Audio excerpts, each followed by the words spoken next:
Surely he has borne our infirmities and carried our diseases, yet we accounted him stricken, struck down by God and afflicted. But he was wounded for our transgressions, crushed for our iniquities. Upon him was the punishment that made us whole, and by his bruises we are healed. All we like sheep have gone astray.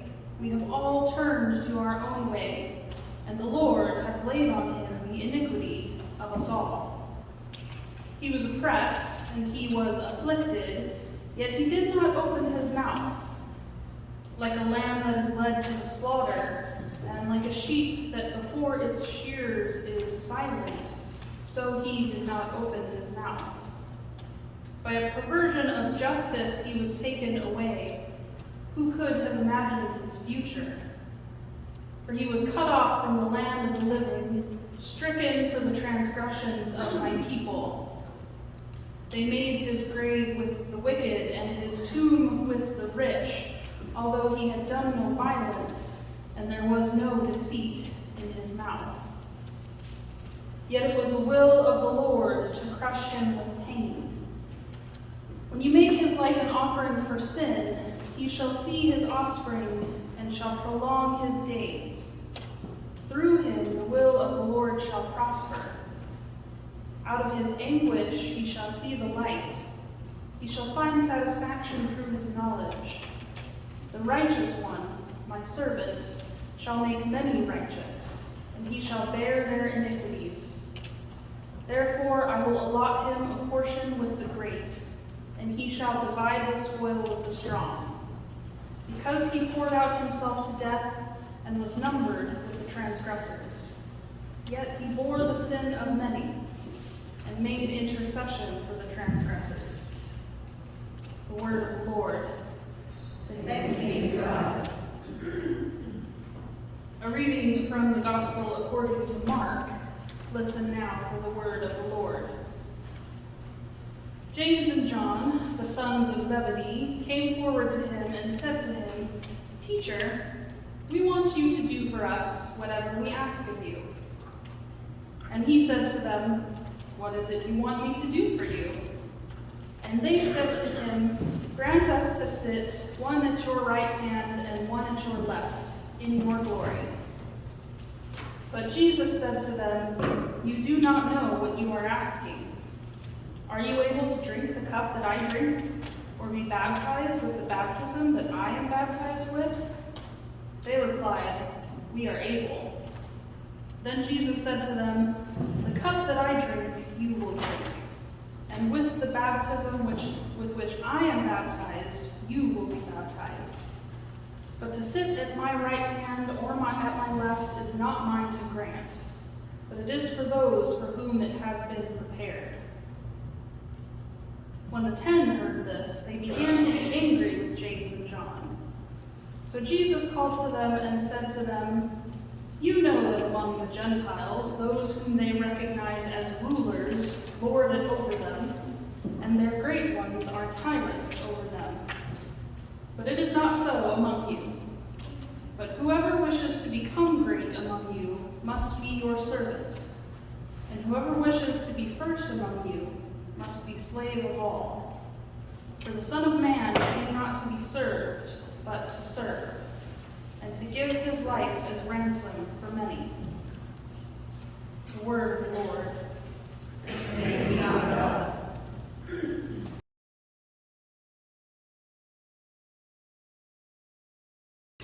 Thank you.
expectations for what the Messiah was going to look like.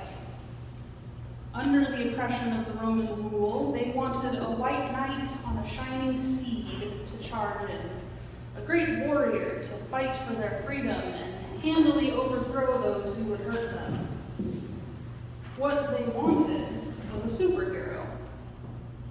What they got was a baby, a child who would grow to be a man, who fed others and healed others, who taught and reasoned, who died in one of the most horrific ways possible and did nothing to stop it.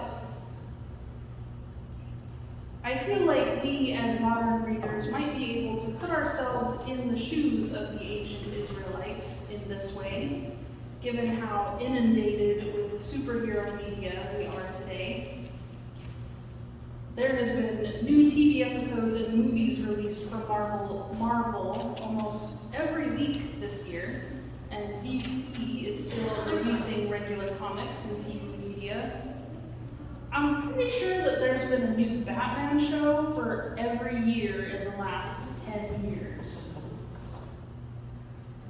It's easy to look at all of the things going on in the world today and hope for a strong, powerful, maybe even magical hero or heroine to swoop in and save the day. I don't know about you, but I'm tired of holding out for a hero. Go ahead and sing that song in your heads. I'm also tired of holding up stories of struggle as something to aspire to.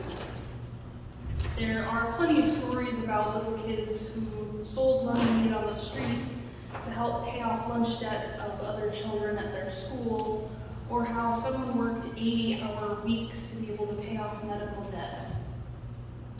When we hold these people up as heroes, we narrate these stories in such a way that we don't really question why it is that a child had to work to pay off his fellow students' lunch debt to begin with, or why someone has to work themselves to the bone to be able to pay off health care. When we focus on and expect a hero, that means all we have to do is wait for them to arrive and do their job. Author and songwriter David Lamott spoke about this at a conference that I attended several years ago. He talked about two different types of writing styles or narratives that are often used: the hero narrative and the movement narrative. He walked us through these two styles using the story of Rosa Parks.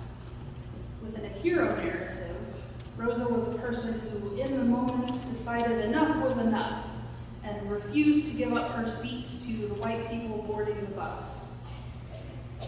What the movement narrative tells us is that Rosa was a part of a community, those folks who trained for community activism, and that while she was chosen to do this specific job, she was working within a movement of people all trying to achieve an end to segregation and discrimination. Within a hero narrative, it's easy to pass the buck and wait for someone else to take care of the situation. I'm not a hero, after all, so I don't have to do anything. This kind of mentality can sometimes be seen in crime scenes with lots of witnesses.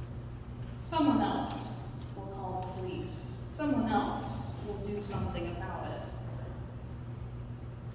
Within a movement narrative, however, we all have to do our part.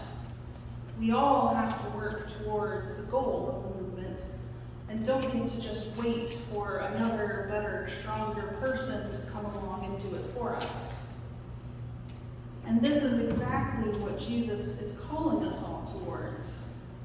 Jesus is constantly telling us, I may be chosen to do this particular job, but all of us must work towards the coming kingdom of God.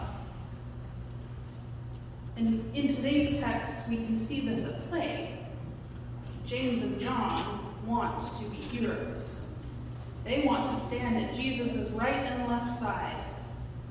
Jesus reprimands them, reminding them that his movement is not about power. It's not about heroes. It's about love. It's about service. In the section of Isaiah called 2nd and 3rd Isaiah, God is talking about one referred to as the servant of God. Now, when paired with this text in Mark, it points you to Jesus as being the servant of God and reminds you of the things that Jesus has and will do for his people. However, the servant of God is not just a single person. They are the entire community of Israel. And Jesus, as he speaks to his disciples, points back to that community. Yes, there are things that only he can do, but as a whole, we should all be baptized together, take communion together, take care of each other by serving and being last. Jesus points us not to himself as some hero lifted up by God, but as a movement and a community that must move forward together. This last week, the website for the City of Lincoln's COVID response moved the bar from the orange back into the yellow. This only happened because all of us worked together as a community and as a movement. We wore our masks, we stayed socially distanced, we took precautions to ensure we weren't spreading the disease, and our efforts paid off. No, the work doesn't end here. Don't go throwing away your masks all of a sudden. Don't plan to go out every night. But we can begin to relax. We can celebrate the progress that we've all made while still working towards that movement. And while you're thinking about it, what other movements are you a part of? What movements do you want to join? This church does a lot for community feeding, helping provide food for the food pantry, and then giving that food to those who need it. What else would you like to see this church partake in? As I spend more and more time here, I continue to get to know each of you, and I learn more of the love and compassion that you all have. As we move forward in the coming weeks, months, hopefully years, what movements do you want to join? What movements are we a part of that we maybe aren't doing as much in? What ways can we give of our time, our money, and our talents to enrich the life of this church and the life of the community around us? Let us begin to think about that together so that we can all live fuller into the movement of Christ. And in the meantime, celebrate the small victories that you have achieved. Allow yourself to rest, and remember that love should guide all that you do. We cannot stand at Jesus' left or right hand, but we can love and serve the Lord and our neighbor. Amen.